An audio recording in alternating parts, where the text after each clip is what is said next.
नमस्कार, मैं हूं संजीव श्रीवास्तव। आप देख रहे हैं 4 पीएम न्यूज नेटवर्क। दोस्तों, Rahul Gandhi versus Narendra Modi, Rahul Gandhi versus Amit Shah, Rahul Gandhi versus हुकूमत, इंडिया ब्लॉक वर्सेस हुकूमत, ये देश में तेज होता चला जा रहा है। और आपको पता है कि मसले मुद्दे क्या क्या है। जैन जी को लेकर जो चल रहा है, आप देख रहे हैं। सवाल लगातार हो रहे हैं, विपक्ष लगातार प्रश्न कर रहा है, हंगामा कर रहा है, लेकिन सरकार निरंतर भाग रही है। नरेंद्र मोदी और अमित शाह लगातार नजरअंदाज कर रहे हैं संसद को और नहीं आ रहे हैं संसद में। और उधर जो उनके संसदीय कार्य मंत्री हैं, वे लगातार ये फरमा रहे हैं कि वे आएंगे, जवाब देंगे, सुनने का आप बस साहस जुटाइएगा। कब आएंगे नहीं बताया जा रहा है और वो सिलसिला चल रहा है। और जो एक आक्रामकता है विपक्ष की ओर से, फिर राहुल गांधी ने आज प्रेस कॉन्फ्रेंस की अब से कुछ देर पहले और 3 सवाल फिर खड़े किए हैं। और इस सबके बीच में आपने झारखंड में देखा कि झारखंड में जो जंतर मंतर बना, कौन उसके पीछे है, क्या सिलसिला है और कितना धैर्य वहां सरकार की ओर से रखा गया। और साथ साथ एक मसला मामला और बड़ा हुआ है देश में कि जो जैन जी है, जैन जी ने जो चीफ जस्टिस ऑफ इंडिया हैं, जस्टिस सूर्यकांत, उनके हाथों जो कन्वोकेशन का कार्यक्रम है, वो जो डिग्री मिलना है, उसे लेने से साफ साफ इनकार कर दिया, बल्कि मोर्चा खोल दिया। तो ये मसले मुद्दे जो चल रहे हैं, यही सब होगा हमारा चर्चा का विषय। आप जुड़ गए अभय सर। अभय सर, बहुत बहुत स्वागत। और सर, फिर 3 मांगे राहुल गांधी की ओर से रखी गई और संसद से लगातार जो एक तो संसद का गतिरोध और भागने का क्रम जारी है, क्या कहिएगा सर? देखिए, इस पर अब तो नया क्या कहा जाए, ये अपने आप में थोड़ा मुश्किल हो गया है, क्योंकि राजनीतिक परिस्थिति में एक तरह की जिच पैदा हो गई है। मतलब एक तरह की जड़ता आ गई है, रस्साकशी हो रही है और ना एक पक्ष, दोनों पक्ष एक दूसरे को खींच रहे हैं। मामला बीच में जो है ना फंसा हुआ है। उसका कारण ये है कि जो सत्ता पक्ष है वो ये तय नहीं कर पा रहा है कि उसकी दरअसल रणनीति क्या हो। उसको जो झटका लगा है, जो उसकी छवि में गिरावट आई है, उससे घबरा कर उसको डर लग रहा है कि कहीं ऐसी कोई बात मुंह से ना निकल जाए जिससे परिस्थिति और भी ज्यादा उसके लिए खराब हो जाए। सत्ता पक्ष के पास जो बैरोमीटर है, यानी राजनीति का तापक्रम नापने के जो तौर तरीके उनके पास हैं, जो उपकरण हैं, मेरा मानना है कि उन बैरोमीटर्स के जरिए सत्ता पक्ष को, यानी मोदी या शाह को तो लगता है कि माहौल बहुत गर्म है। और वो गर्मी उनकी तरफ से नहीं है, वो गर्मी उनके विपक्ष की गर्मी है। विपक्ष का मतलब मैं पार्टियों की बात नहीं कह रहा हूं। मतलब विपक्ष का मतलब है कि वो लोग जो जनता के लोग हैं, जो राजनीति में उस तरीके से नहीं सक्रिय हिस्सेदारी करते, सबके दिमाग में पहली बार 12 साल में, 12.5 साल में पहली बार ऐसा कुछ चला है कि वो इस सरकार के खिलाफ सोच रहे हैं। इसीलिए मैं तो उस पोस्टर को, मैं पहले भी शायद आपके साथ बातचीत में ये बात को कह चुका हूं कि सरकार ने जो पोस्टर जारी किए हैं जेन जी को संबोधित करते हुए, उन पोस्टरों से उनका भय टपकता है। ये टपकता है कि वो सरकार कितनी डरी हुई है। अच्छा, अब जरा सोचिए, अमित शाह आखिरकार क्यों नहीं आ रहे हैं सदन में? क्या दिक्कत क्या है उनको? भाषण देना उनको आता है। विपक्ष के ऊपर जाने कितने बार वो टूट चुके हैं। विपक्ष के ऊपर इस बार फिर टूट पड़ेंगे। ठीक है, विपक्ष सुन लेगा उनकी धमकी, उन जो भी गर्जन तर्जन उनका जो भी होगा, विपक्ष उनको सुन लेगा। लेकिन प्रश्न ये है कि वो जेन जी का क्या करेंगे, उसके बारे में क्या कहेंगे? वो 20 जुलाई को जो जंतर मंतर पर घटनाएं हुई, उसके बारे में क्या कहेंगे वो? ये एक बहुत बड़ा सवाल है। उसके बारे में क्या वो उसको खारिज करेंगे या उसको स्वीकार करेंगे? दोनों ही स्थितियों में कहीं ना कहीं से उनकी हेठी होगी, कहीं ना कहीं से उनकी कमजोरी उजागर होगी। तो इसलिए लगातार अभी तक संकोच कर रहे थे। अब हो सकता है, अब दिन समय कितना बचा है? आज सोमवार है, 3 दिन और बचे हैं केवल। इन 3 दिन में हो सकता है वो आए, अपने गर्जन तर्जन करके, गोल गोल बात करके निकल जाएं। ये हो सकता है।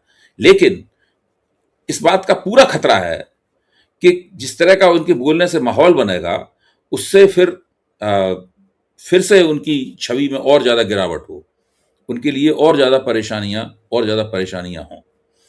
और इस वक्त जो व्यक्ति उछाल पर है, वो राहुल गांधी है। राहुल गांधी उछाल पर है। राहुल गांधी ने प्रयागराज में जो छात्रों की गूंज वाला कार्यक्रम किया है, हमारे कई पत्रकार मित्र, जो आपके भी पत्रकार मित्र हैं, वो वहां पे खुद थे मौजूद उस कार्यक्रम में। तो उन्होंने वहां से आके जो वर्णन किया है कि वहां किस तरीके से बिजली सी दौड़ रही थी और बहुत ध्यान से लोग राहुल गांधी का वक्तव्य सुन रहे थे। तो ये जो हो रहा है, राहुल गांधी भले ही कहते रहे कि ये एक राजनीतिक कार्यक्रम नहीं है, भाई हम तो शिक्षा व्यवस्था के सवाल को उठा रहे हैं, मतलब ये कोई पॉलिटिक्स और वोट मांगने के लिए, वोटों की गोलबंदी के लिए दलीय राजनीति नहीं है ये। लेकिन बीजेपी इस बात को अच्छी तरह समझ रही है, बीजेपी के रणनीतिकार इस बात को अच्छी तरह समझ रहे हैं कि हर कार्यक्रम दरअसल राहुल गांधी को जैन जी के ज्यादा नजदीक ले जाता है। हर कार्यक्रम जैन जी को भाजपा और उनके नेतृत्व से दूर ले जाता है। अब जैन जी क्या है, उसका भी एक कुछ राजनीतिक पहलू है। जैसे कि 18 साल से 30-35 साल तक के लोग जो हैं, अब कोई उनकी संख्या 26% बताता है, कोई 29% बताता है। आप मान लो 25-26 या 27-28% उनकी संख्या है। 25 साल की उम्र में आदमी लोकसभा का चुनाव लड़ सकता है। Yes sir. हाँ, यानी आप 30-35 के बाद में होंगे, उससे पहले ही आप जेन जी के तौर पर लोकसभा का चुनाव लड़ सकते हैं, विधानसभा का चुनाव लड़ सकते हैं। तो आप सोचिए, जिस देश में युवा इतनी बड़ी संख्या में हैं, वहां पर कुल जेन जी की जो उम्र है, उम्र का दायरा है, उसमें से केवल शायद 23 या 24 सांसद हैं पूरे देश में। या मैं गलत कह रहा हूं, सांसद और भी कम है, शायद 6 या 7 ही सांसद हैं इतने बड़े, और 23-24 तो केवल विधायक हैं इतने बड़े सारे देश की विधानसभाओं में।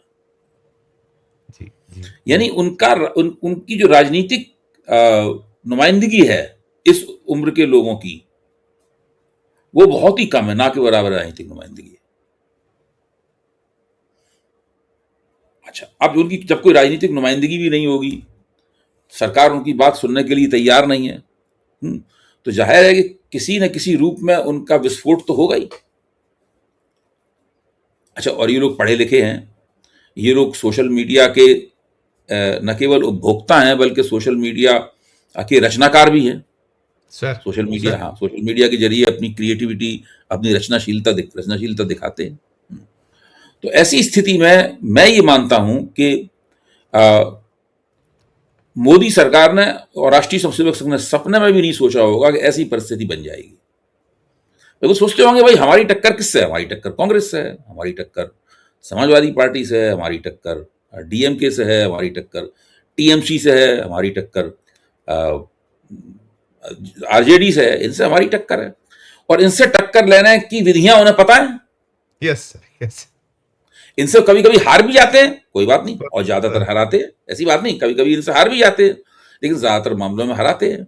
तो ये जो पारंपरिक राजनीति का जो मुहावरा है, उस मुहावरे में बीजेपी पारंगत है, और दूसरी पार्टियां भी पारंगत हैं उसमें अपने अपने तरीके से।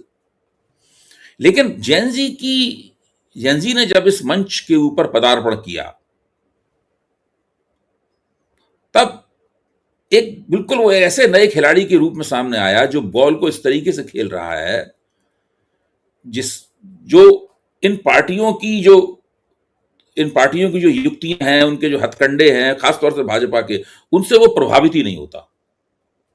जैसे आप जैन जी के ऊपर जो है वो सीबीआई का छापा नहीं पड़वा सकते, ठीक, उनके पास तो पैसा ही नहीं है। आप जैन जी के ऊपर खिलाफ वो नहीं उनको नहीं भेज सकते, जो दूसरी ईडी को नहीं भेज सकते आप। और इस जंतर मंतर के आंदोलन से पता ये समझ में आया कि जैन जी के ऊपर आप हिंदू मुस्लिम कार्ड भी नहीं खेल सकते, क्योंकि चलता ही नहीं है। किसी भी तरीके से आप जैन जी को गद्दार वद्दार कहते रहिए, उनके कानों पर जूं ही नहीं रेंगती है, उससे और आपकी परिस्थिति खराब होती है। आपको अपने शब्द वापस लेने पड़ते हैं। भाई कंगना रनावत को अपने शब्द वापस लेने पड़े। अब सरसंघ चालक के बोलने के बाद में क्या सह सर कारवाह की हिम्मत है अतुल्यमयी की कि फिर से वो उन्हीं शब्दों को दोहराएं जो उन्होंने पहले दोहराए थे। इधर अब तो मुझे लगता है ये 75 पार भी बहुत भारी पड़ रहा है राहुल गांधी उसकी तुलना में। आपने कहा ही कि वो तो हाथों हाथ ले रहे हैं, और वो जो वो भाषा वो शैली सब पढ़े लिखे हैं, सब कुछ है। हम्म, सर इसमें इसमें जो एक मैंने आज चीज देखी, उसको आप जरूर हमारे दर्शकों को थोड़ा समझाइएगा कि आज देश में जो कुछ चल रहा था, देखिए संसद को आज टोटल मैंने बहुत लंबे वक्त के बाद देखा कि प्योरली प्योरली जितना गोदी मीडिया ब्लैकआउट रहा हम्म, सुबह से लेकर शाम तक, और सिर्फ चला तो सिर्फ झारखंड, वो जो रांची में चल रहा प्रदर्शन, हम्म, उसके अलावा हम्म। कुछ नहीं, और सब एक साथ ये ब्लैकआउट और ये करते रहे हैं, उपयोग करते रहे हैं, सारा कुछ होता रहा। ये सर क्या है कि ये और कहीं कुछ किस तरीके से इसको हम इसको ले सकते हैं, देख सकते नहीं, आप देखिए, जो जिसको हम लोग गोदी मीडिया कहते हैं, हमारे कुछ मित्र उसको डॉगी मीडिया कहते हैं। हैं। Yes sir. हाँ, तो मुझे लगता है कि ये पूरा का पूरा जो पूरी पूरी संस्था है, पूरा मंच है जो बड़ा, जिसमें करोड़ों अरबों रुपए का निवेश लगा हुआ है, ये काफी कुछ इसने अपने आप को निष्प्रभावी कर लिया है। भाई जेंजी का आंदोलन तो इनके विरोध के बावजूद जीता। अगर ये जरा भी प्रभावी होता तो कुछ तो सरकार को मदद मिलती जेंजी के मुकाबले टिके रहने में। ये तो कुछ भी नहीं कर पाए। आखिरकार जेंजी के ही जो नेता थे, उनके प्रवक्ता वगैरह थे, उनसे ये लोग इंटरव्यू लेके अपनी साख को दोबारा स्थापित करने की कोशिश कर रहे हैं। तो ये जो पूरा डॉगी मीडिया है, मुझे नहीं लगता कि इसके अंदर ऐसी कोई बात बची है जिसकी वजह से हमें इसका नोटिस लेना चाहिए। इसकी कई भी बातों को गंभीरता से लेने से हमें इनकार कर देना चाहिए। इधर राहुल गांधी का आपने जो वैसे परसों प्रोग्राम, जी आप करिए जी क्या प्लीज। क्या कुछ कह रहे थे आप, बोलिए। मैं ये पूछ और जोड़ रहा था कि राहुल गांधी जब पहुंचे हुए थे वहां प्रयागराज, तो आपने देखा कि एक सुर में हो रही थी कि क्यों नहीं जा रहे हैं रांची, रिजिजू ने कहा। अरे भाई आपने गिरेवा में आप आज भी यही सब हो रहा था कि आप 98% मांगे वहां मानेंगे, दो मांगे वो कह रहे हैं हम सीबीआई की जांच को हम नहीं स्वीकार करेंगे, सीबीआई पे हम भरोसा नहीं, वहां की सरकार कह रही है सारा कुछ है। 98% मांगे पूरी, खुद आया निकल के। एक वो मांग बची कि जो कोर्ट में मामला उसको हम नहीं छेड़ सकते, कोर्ट से निकलेगा जो हम नहीं करेंगे। नहीं, सवाल इस बात का है, उल्टे तौर पे उनसे ये कहा जाना चाहिए, या मैं कह रहा हूं, लीजिए आप भी इसको कह देंगे इस बात को, और भी लोग कह देंगे कि मोहन भागवत जो हैं वो रिलायंस के एक अड्डे पे बैठकर हैं जैन जी के साथ संवाद करते हैं। वो रांची क्यों नहीं जाते संवाद करने के लिए जैन जी से? वो जाएं आंदोलनकारियों के बीच में संवाद करने के लिए जाएं। मोदी फ्रेंड्स फ्रेंड्स वहां कर रहे हैं, मतलब जो है खुद तो प्रधानमंत्री अपना कोई दूत भेजें। भाई नरेंद्र मोदी का दूत मिलने आया है हमसे, आप सोचिए जैन जी कितने खुश होंगे। हाँ, मोहन भागवत जाए वहां पर।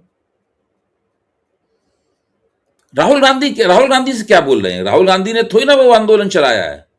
राहुल गांधी ने उस आंदोलन को समर्थन दिया है। राहुल गांधी तो खुद निजी तौर पे इस पे भी नहीं गए थे, जंतर मंतर पे भी नहीं गए थे राहुल गांधी। तो सवाल इस बात का है कि बीजेपी वाले क्यों नहीं जा रहे हैं? जाए वहां पे, आरएसएस वाले जाए वहां पे, अगर जैन जी से इतना प्रेम है उनको। तो वो केवल अपना एक प्रपंच सा बना के, एक सेटअप, जैसे फिल्मों में सेट बनाया जाता है ना शूटिंग के लिए, इस तरह का सेट बना के कार्यक्रम करते हैं मोदी जी और भागवत जी। जीवंत जीवंत जैन जी की ऊर्जा से धड़कते हुए, इसमें उनका रोष, उनकी व्यथा, उनकी चिंता और उनकी हताशा, ये सारी की सारी एक साथ व्यक्त होती है। उस माहौल में जाइए, इस गर्मी और उमस में, और साथ में उनकी उनकी उनकी युवा रगों में जो रक्त बह रहा है, उसकी गर्मी, उसका ताप भी उनको मिलेगा छूने के लिए। वहां जाएं। उनको मोहन भागवत की उम्र जो है वो 10 साल कम हो जाएगी वहां जाकर। सच। नरेंद्र मोदी भी 10 साल युवा हो जाएंगे। वहां जाएं, वहां पर करें जाकर कार्यक्रम। यहाँ तो फुल्ली स्क्रिप्टेड है, सब कुछ स्क्रिप्टेड है। उसके हाँ, बगैर आपने देखा तो आईआईटी वाला प्रोग्राम भी उसी दिन था। आईआईटी वाला प्रोग्राम सैटरडे को ही था, प्रधानमंत्री वहां निर्देशित किया गया कि आप सिर झुका के बात करिएगा। मतलब अभी अकड़ जाती ही नहीं है, आप एक तरफ कहते हैं माफ किया। और सर इसके साथ साथ मैं एक और जोड़ देता हूँ कि जो चीफ जस्टिस ऑफ इंडिया को लेकर जो वो नालसार से निकला है, वो जो लॉ यूनिवर्सिटी है, उन्होंने साफ इनकार, और 400 बच्चे निकल, 350 400 बच्चे निकल कर आए ना, वो सख्त विरोध की, हमें नहीं ये चाहिए सब आपकी। चीजें संजीव जी, ये सब चीजें इतिहास में दर्ज हो रही हैं। ये बहुत कोई छोटी मोटी घटना नहीं है। Absolute sir. छोटी मोटी घटना नहीं है। उन्होंने कहा कि भाई ये आदमी हम लोगों को कॉकरोच कहता है। यस। ये आदमी जब हम लोगों के ऊपर दमन होता है तो कहता है कि ये फालतू की वीडियो देखने हमारे पास समय नहीं है, हम इसके हाथ से क्यों लेंगे, इसमें क्या सुरखाब का पर लगा हुआ है। तो आप ये जो आपके मुख्य न्यायाधीश हैं, मतलब जो है, इनकी भी समझ में आ रहा होगा कि इन्होंने क्या किया है। हम लोग व्यंग्यपूर्वक कह सकते हैं कांग्रेस जनता पार्टी की संस्थापक यही है। सर ये तो कहते हैं, हम लोग कह देते हैं, ये हम कहते हाँ, ये हैं, हम कांग्रेस लोग जनता पार्टी की संस्थापक यही है। कहते बीजेपी वाले भी बड़े मनी मन नाराज होंगे कि इस बंदे ने क्या, ये अपनी एक बात कह के जो है ना, ये क्या परेशानी खड़ी कर दी हमारे लिए। जी। बिल्कुल बिल्कुल। अब सर ये जो संसद पे ही वापस लौट आता हूँ, जो अमित शाह, मोदी, जो ये लगातार भागना, और उसमें एक और चीज है, वो कहीं निकल कर बार बार वो रिजिजू जो कह रहे हैं आपको सुनना होगा, आप धैर्य रख पाएंगे, आप सुनेंगे, भागेंगे तो नहीं। और साथ में सर ये कि कहीं देश भर के वो मांग कर रहे हैं कि आप वक्तव्य दे दीजिए, वो जंतर मंतर वाला कौन, वो जो सीधे सीधे की गोली चलाई गई, और ये चाहते हैं देश भर पे समग्र पर बात हो, चर्चा हो। ये क्या पीछे है, ये जो क्या झारखंड को हथियार बना रहे हैं क्या, ये वो उसको बनाना है ये सब कुछ? देखिए, ये जो अमित शाह आ नहीं रहे हैं वहां पर, तो अमित शाह की चाटुकारिता करने वाले और अमित शाह की अनुपस्थिति में उनका झंडा बुलंद करने वाले लोग कई तरह के काम कर रहे हैं। किरण रिजिजू तो संसद में मोर्चा संभाले हुए हैं। बाहर हमने बताया था एक बार कि किस तरीके से पुराने वीडियो उनके जारी किए जा रहे हैं, है कि नहीं। अब अमित शाह आएंगे, धरती हिल जाएगी, भूचाल आ जाएगा, विपक्ष थर थर कांपने लगेगा। इस प्रकार की मूर्खतापूर्ण किस्म की जो है लफ्फाजी की जा रही है। ये सब करने की जरूरत ही नहीं है। अमित शाह आए, एक 10 मिनट का वक्तव्य दें, उस वक्तव्य पर चर्चा हो जाएगी, बात खत्म है। ये हिम्मत क्यों नहीं कर रहे? क्या बात है जो उनको रोक रहा है हिम्मत करने से? अभी तक वो सोच ही नहीं पाए कि वो क्या बोलना है उन्हें। आप सोचिए, हैरत हैरत हैरत। उल्टे सीधे गैर महत्वपूर्ण कार्यक्रमों में घूमते फिर रहे हैं इधर उधर,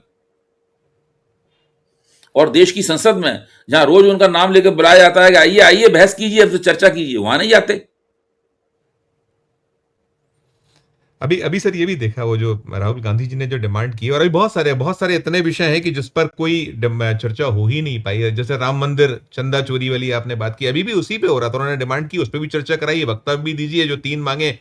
और मैंने देखा कि रिजिजू यहां तो बात कर रहे हैं कि भाई वो समग्र चर्चा हो, लेकिन जब राम मंदिर पे बात हुई कि चर्चा, तो उन्होंने करना ही नहीं। वो देखिए वहां एसआईटी बनी हुई है, वहां सारी जांच चल रही है, दोहरी जो नीति है, प्रवृत्ति है कि वो है कि वहां सब चल रहा है, वो अपना कर रहे हैं काम, लेकिन यहां हम सब काम नहीं, करेंगे। चर्चा चर्चा होगी या नहीं होगी, ये ऐसे कैसे तय होता है कि उसकी जांच चल रही है?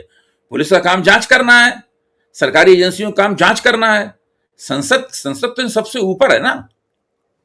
ऐसा थोड़ी ना है कि कोई किसी चीज में अगर जांच चल रही है तो संसद उसकी ओर विचार ही नहीं करेगी। ऐसा थोड़ी ना होता है।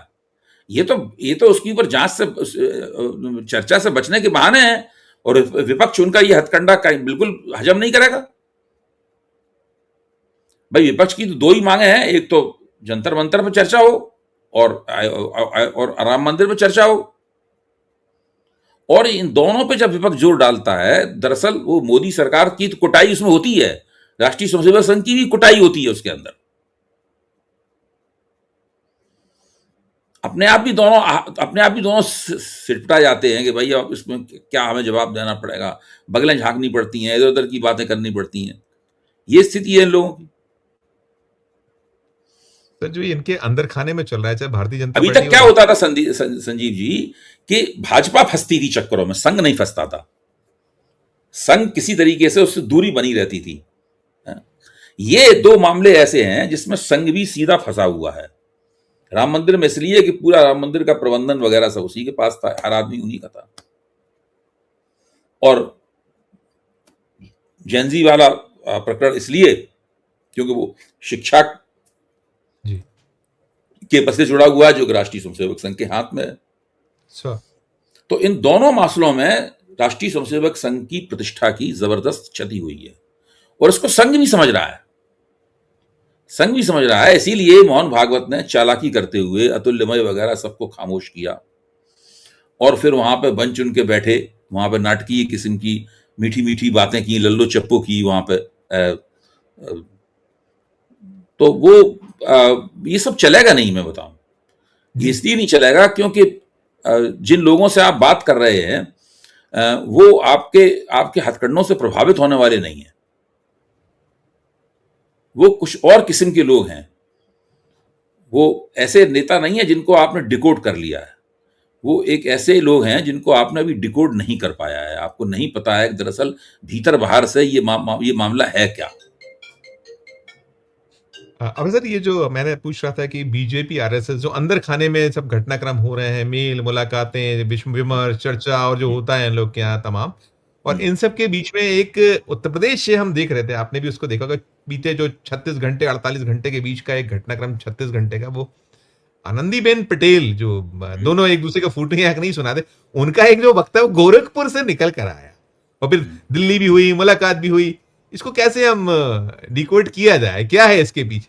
देखिए, उत्तर प्रदेश की राजनीति जो है ना, वो उत्तर प्रदेश की भाजपा राजनीति दरअसल एक दूसरे को काटने वाली राजनीति है। देखिए, दोनों जो उप मुख्यमंत्री हैं वो मुख्यमंत्री को काटने में लगे हुए हैं। मुख्यमंत्री अपने दोनों उप मुख्यमंत्रियों को काटने में लगे हुए हैं। राज्यपाल हैं और मुख्यमंत्री हैं, वो दोनों कभी एक मंच पे कभी दिखाई नहीं देते हैं। अब आप सोचिए, 4 सबसे बड़ी हस्तियां उत्तर प्रदेश सरकार की, उत्तर प्रदेश की चारों हस्तियां अलग अलग कोनों में खड़ी हुई हैं और उनके बीच में कोई मेल मिलाप नहीं है। अगर है तो केवल उनके बीच में झगड़ा है। और स्थिति यह है कि जब जेनजी के मामले में फंसे हुए थे और 20 जुलाई और उसकी घटनाएं हो रही थी, तो उस वक्त कहा जा रहा है कि योगी आदित्यनाथ बहुत खुश थे। बताया गया कि दूध ज्यादा पीने लगे थे। बहुत खुश थे कि अच्छा हुआ ये लोग फंस गए। तो इससे आप सोचिए कि ये सब जो ये लोग जो हैं, ये कहीं किसी भी बात पे एक मत नहीं है। कोशिश जरूर है इनकी तरफ से कि चुनाव के खातिर इन्हें एक मत हो जाना चाहिए, क्योंकि अगर इसी तरीके से ये लोग एक दूसरे को काटने वाले काम करते रहे, एक दूसरे को काटने वाली बातें करते रहे, तो ये चुनाव में बुरी तरीके से हार जाएंगे। ये चुनाव में जो एकता की जरूरत होती है चुनाव जीतने के लिए। Yes sir, yes. हाँ, तो वो एकता अभी तक इन लोगों के बीच में स्थापित नहीं हो पाई है। ये इस बात का सबूत है। वरना राज्यपाल जो है वो भाजपा की राज्यपाल है, और भाजपा सरकार की ही आलोचना क्यों करेगा राज्यपाल, या क्यों करेंगी राज्यपाल भाजपा सरकार की आलोचना? जाहिर है कि उनके पास कहीं और से योजना आ रही है, जिस योजना पे वो अमल कर रही है। हम लोग जानते हैं कहां से आ रही है वो योजना। जी। गोरखपुर में किया उन्होंने, इसलिए सर मैं अंतिम सवाल करता हूँ। एक तो जो धैर्य की बात हो रही है, हमारा जो संसद पे ही लौट आता हूँ, संसद और सड़क कभी दिखाई देगा, संसद के 3 दिन बचे हैं और ये जो धैर्य की परीक्षाएं हो रही हैं विपक्ष की और तमाम है, और उधर एक सीन आपने देखा होगा सर, पूरी दुनिया में ही सब चीजें हम घटनाक्रम आप बहुत छुपते नहीं, तत्काल आते। कोसोवा वाला आपने एक दृश्य देखा हो, वहां जो विपक्ष की सांसद हैं वो क्या टाइम कादरीजाद और वहां के कार्यवाहक पीएम एल्बिन कुर्ती जो है अंडे वंडे फेंकने जैसे सीन हुए हैं सर। आप ये जो है, अब हमारे यहाँ भी चल रहा है, कहीं ममता जी पे फेंके गई कुछ किया, और ये जो आज हमारी कल तुम्हारी बारी है, तो सब मिला जुला के जिस तरीके से आप कहीं धैर्य की परीक्षा, उकसाने की प्रवृत्ति कार्यक्रम चल रहा है, तो हाउ लॉन्ग सर, क्या आगे के सीन हम मान के चले हमारे देश में, चाहे संसद हो या सड़क? देखिए, केदारनाथ सिंह हिंदी के बड़े कवि हुए हैं। उनकी एक, जब हम लोग पढ़ना लिखना सीख रहे थे, उनका एक कविता संकलन प्रकाशित हुआ था। उसका शीर्षक था जमीन पक रही है। खूबसूरत बात। आपकी बात सुन के याद आ गया, जब हम लोग कविता पढ़ना सीख रहे थे, साहित्य पढ़ना सीख रहे थे, तो जमीन पक रही है, इस प्रकार का शायद उसका शीर्षक था, अगर मैं भूल नहीं रहा हूं तो। देखिए, लोकतंत्र की जमीन इन लोगों ने बड़ी कच्ची कर दी थी, और अब लोकतंत्र की जमीन पकनी शुरू हुई है। और जैसी जमीन पकती हुई दिखाई पड़ी, तो पकती हुई जमीन से गर्मी फूटेगी। अगर जमीन पकेगी तो जमीन ठंडक में तो ना पकेगी, जमीन तो गर्मी में पकेगी, तो उससे गर्मी फूट रही है। जो राजनीतिक गर्मी फूट रही है, वो गर्मी जो है वो इन सब लोगों को बहुत परेशान और बेचैन कर रही है। इन्होंने ऐसी गर्मी झेली नहीं कभी। ये इस चीज को हमें ऑब्जर्व करना चाहिए, हम लोगों को इस पर निगाह रखनी चाहिए कि ये जो गर्मी निकल रही है जमीन से, मतलब इस गर्मी में कौन सा फूल खिल रहा है और कौन सा फूल मुरझा रहा है। बिल्कुल, बिल्कुल, बिल्कुल। जी। इसमें ये भी तो है सर, जो आप बोएँगे वही काटेंगे आप। जब बबूल बोया है तो आम तो होगा नहीं सर, वो भी है वो नहीं, ये तो बात। पुरानी बात हो, बात सही है आपकी, लेकिन पुरानी बात हो गई। जी, इनकी तो फसल मुरझा चुकी है। वो खत्म हो गया मामला इनका। कुछ नहीं, काट जिन्होंने बोया तो कुछ नहीं निकल रहा है। अब तो ये किसी तरीके से अपनी बचाव और रक्षा में लगे हुए हैं। ठीक। इसके अलावा कुछ भी नहीं कर पा रहे हैं। कम से कम अभी करीब 2 महीने करीब होने जा रहे हैं अब। पिछले 2 महीने से भारतीय जनता पार्टी ने एक भी कदम ऐसा नहीं उठाया है, जिससे लगे कि उसका कोई फॉरवर्ड मूवमेंट हुआ हो, कोई अग्रगति हुई हो, कोई मुझे किसी तरीके से बच जाएँ, किसी तरीके से गर्मी ठंडी हो जाए, बस इसी काम में लगे वो हुए हैं। ढेड़ हो गई। बिल्कुल, बिल्कुल। बिल्कुल। नहीं, बिल्कुल, बहुत शुक्रिया अभय सर, धन्यवाद, आभार आपका। सुन रहे थे आप अभय दुबे सर को, और अभय दुबे सर यही कहीं बता रहे थे कि वो जो है पक रही है, गर्मी पक रही है, और इसका रेपरकशंस आप देख रहे हैं कि आना शुरू हो गए हैं, और हैरान परेशान है, रास्ते सूझ नहीं रहे हैं।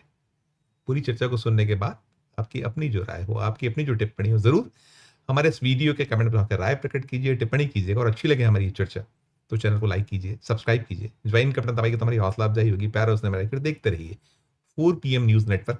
धन्यवाद, नमस्कार।